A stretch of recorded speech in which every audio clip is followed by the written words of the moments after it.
2027학년도 인문 논술. 정보는 진짜 많은데 뭐가 중요한 건지 막 헷갈리시죠? 괜찮습니다. 오늘 제가 딱 정리해 드릴게요. 내신, 수능 최저, 대학별 유형 이런 거 다 합쳐서 합격으로 가는 가장 확실한 전략 지도를 딱 그려드리겠습니다.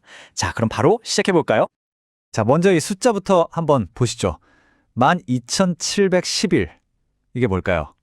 이게 바로 2027학년도에 논술 전형으로 대학에 갈 수 있는 학생들 수입니다. 그러니까 기회 총량인 셈이죠. 작년보다 무려 150명이나 늘어난 숫자예요. 이건 그냥 숫자가 늘었다 이게 아니고요. 대학들이 지금 논리적으로 생각하고 글 쓰는 학생들을 얼마나 원하는지 보여주는 아주 강력한 신호라고 할 수 있습니다. 그리고 아마 지금 이 영상을 보시는 많은 분들이 마음속으로 이 질문하고 계실 거예요. 저는 내신이 7등급인데 과연 저도 가능할까요? 오늘 제 이야기 끝까지 한번 들어보세요. 아마 이 질문에 대한 답이 아니요가 아니라 이렇게 하면 되는구나 하는 어떻게로 바뀌게 될 겁니다. 제가 그렇게 만들어 드릴게요.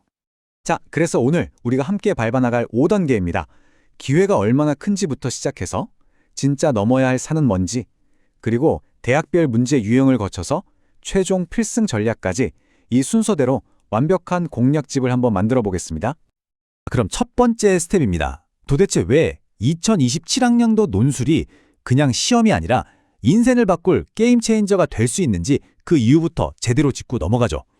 솔직히 말해서요, 이건 상위권 대학으로 가는 거의 숨겨진 치트키 같은 거예요. 지금 입시판이 정말 빠르게 바뀌고 있어요.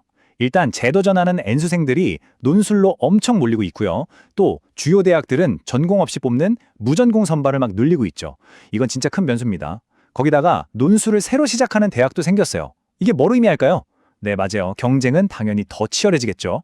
하지만 반대로 생각하면 제대로 정보 잡고 전략 짜는 학생한테는 이전과는 비교도 안 될 만큼 큰 기회가 열린다는 뜻이기도 합니다. 자, 이제 아마 가장 궁금해하실 부분일 겁니다. 바로 내신이죠. 내 내신 성적, 이게 얼마나 영향을 미칠까? 결론부터 딱 말씀드릴게요. 여러분의 고등학교 내신 성적, 이제 논술 전형에서는 사실상 거의 힘을 잃었습니다. 거의 무력화됐다고 봐도 좋아요. 이 표를 한번 보세요. 진짜 놀랍지 않나요? 맨 윗줄 한번 보세요. 건국대, 경희대, 고려대, 연세대, 성균관대, 한양대. 이름만 들어도 아는 이 대학들이 전부 논술 100%입니다. 이게 무슨 뜻이냐면 여러분 내신 성적표를 아예 안 보겠다는 거예요. 그러니까 내가 7등급이든 8등급이든 아무 상관없이 여기서 완전히 새롭게 시작할 수 있다는 거죠. 완벽한 리셋 버튼입니다. 그 밑에 논술 90%, 80%인 대학들도 사실상 마찬가지예요. 저 10%, 20%에 들어가는 학생부 실질 반영률 따져보면 정말 미미했어요. 6, 7등급대 아니면 거의 영향 없다고 보시면 됩니다. 그러니까 핵심은 이거예요. 이 논술 전형이라는 건요, 말 그대로 역전하라고 만들어 놓은 판입니다.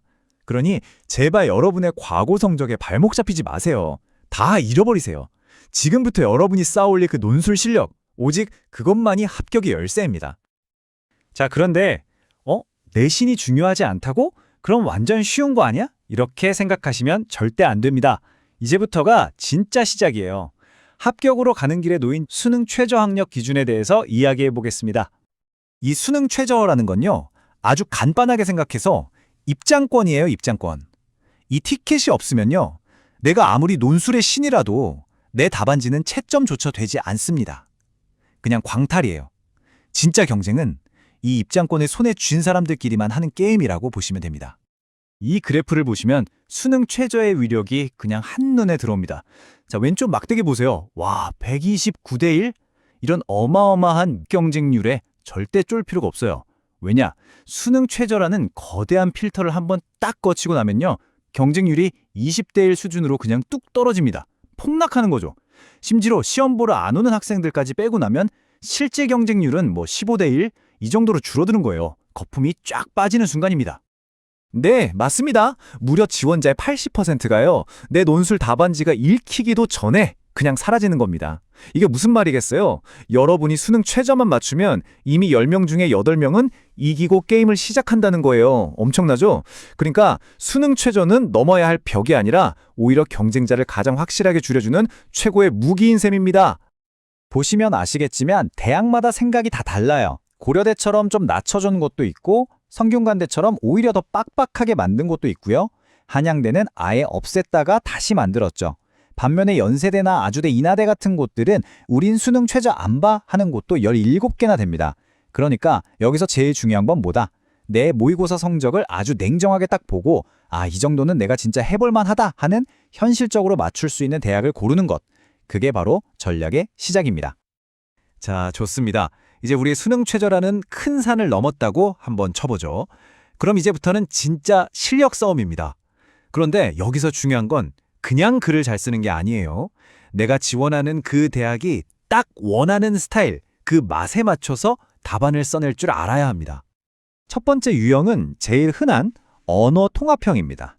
이건 뭐냐면 여러 개의 제시문을 던져주고 자, 이 글들 사이의 관계를 파악해서 네 생각을 한번 써봐 하는 거예요. 서강대나 한양대가 딱 이런 스타일이죠. 이런 문제를 딱 만나면 기계적으로 나와야 돼요. 요약, 비교, 비판, 그리고 나만의 대안 제시. 이 4단계 틀을 그냥 내 몸의 일부처럼 만들어야 합니다. 다음은 사회과학 계열 친구들이라면 반드시 마주하게 될 도표 분석형입니다. 뭐 그래프나 표 같은 거 주는 거죠. 이 유형의 핵심은요, 그냥 숫자를 읽는 게 아니에요. 그 숫자 뒤에 숨어있는 사회적인 의미, 그 맥락을 캐치해내는 겁니다. 성균관대나 고려대 문제가 딱 그렇죠. 이 통계 자료를 무기로 삼아서 제시문의 주장을 더 탄탄하게 만들거나 아니면 아예 박살내버리는 그런 연습을 해야 합니다. 그리고 이건 약간 스페셜 카드 같은 건데요. 특별한 무기가 될 수 있는 두 가지 유형이 더 있습니다. 하나는 수학 문제 푸는 수리논술, 중앙대나 한양대 상경 계열이 대표적이고요. 또 하나는 영어 제시문이 나오는 유형, 연세대나 이화여대 같은 곳들이죠. 대부분 학생들이 저건 너무 어려워하고 그냥 피해가거든요. 바로 그겁니다.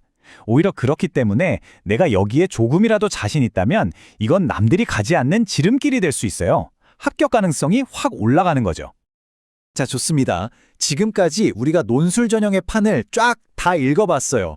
그럼 이제 이 모든 정보를 하나로 모아서 당장 오늘부터 써먹을 수 있는 구체적이고 현실적인 최종 전략을 정리해드리겠습니다. 합격을 위한 최종 전략 딱 4단계로 정리합니다. 첫째, 내 내신이 5등급 이하다? 그럼 뒤도 돌아보지 말고 그냥 논술 100% 대학에 올인하세요. 둘째, 내 모의고사 성적을 보고 현실적인 수능 최저 목표 대학을 정하세요. 그리고 그 목표는 무슨 일이 있어도 지켜내는 겁니다. 셋째, 내가 가고 싶은 대학을 정했다면 그 대학의 기출문제랑 가이드북을 거의 씹어먹을 정도로 파고드세요. 그리고 마지막 넷째, 요즘 많이 뽑는 무전공 학부. 여기는 인원수 자체가 많기 때문에 합격 확률을 높일 수 있는 최고의 히든카드입니다. 절대 놓치지 마세요. 2027학년도 논술 전형, 이걸 어떻게 준비해야 하나? 누군가에겐 정말 막막한 길처럼 보일 수 있습니다. 하지만 오늘 제가 알려드린 이 전략 지도를 손에 쥐고 한 걸음 한 걸음 철저하게 준비하는 여러분에게는 이 길이 남들보다 훨씬 빠르게 원하는 대학으로 직행하는 고속도로, 바로 하이패스가 되어줄 거라고 저는 확신합니다.